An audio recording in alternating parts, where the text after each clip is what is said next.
नमस्कार दोस्तों, आपका मेरे चैनल करंट अफेयर में स्वागत है।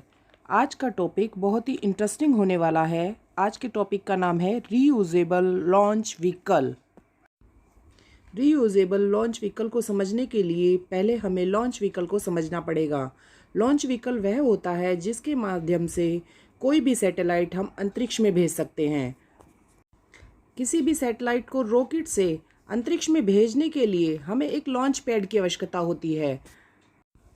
यह लॉन्च पैड रॉकेट को कुछ दूरी तक छोड़कर या तो नष्ट कर दिया जाता है या फिर समुद्र में गिरकर खराब हो जाता है। आप लोगों की जानकारी के लिए मैं बताना चाहती हूँ कि इन लॉन्च पैड को बनाने के लिए करोड़ों रुपयों का खर्चा होता है, क्योंकि ये एक रॉकेट का प्रयोग करने के बाद बिल्कुल ख़राब हो जाते हैं या नष्ट कर दिए जाते हैं। इसलिए एयरफोर्स और डीआरडीओ ने मिलकर एक लॉन्च व्हीकल बनाया है जो कि रीयूजेबल है, यानी कि उसका दोबारा से प्रयोग किया जा सकता है। वह रॉकेट या सैटेलाइट को अंतरिक्ष में भेजने के बाद पुनः पृथ्वी पर वापस आ जाएगा।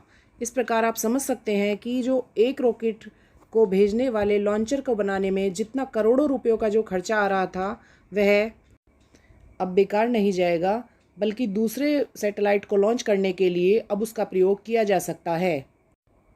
इस बात को समझने के लिए हम एक उदाहरण का सहारा लेते हैं।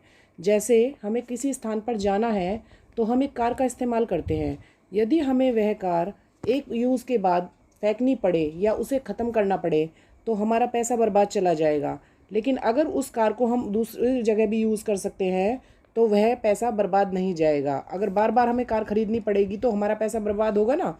उसी प्रकार रीयूजेबल लॉन्च व्हीकल के बन जाने से हमारा पैसा भी बर्बाद नहीं होगा और हमें एक आमदनी भी होगी, क्योंकि कुछ ही देश इस रीयूजेबल लॉन्च व्हीकल पर कार्य कर रहे हैं। America, Russia, India, China. America इस पर कार्य पूर्ण कर चुका है।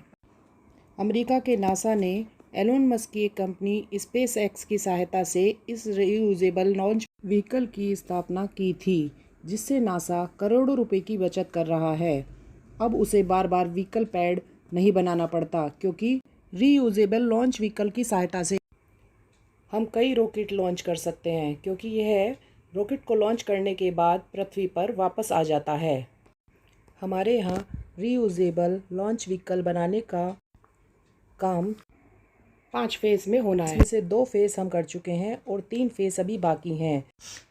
रीयूजेबल लॉन्च व्हीकल के दूसरे फेज़ का परीक्षण 2 अप्रैल 2023 को पूर्ण हुआ, जिस पर 750 वैज्ञानिकों की एक टीम ने कार्य किया था और इसकी डेडलाइन 2030 तक रखी गई है।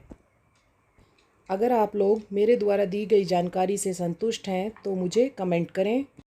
मेरे साथ अंत तक बने रहने के लिए बहुत बहुत धन्यवाद। और दोस्तों, मेरे चैनल को लाइक, शेयर और सब्सक्राइब करना ना भूलें।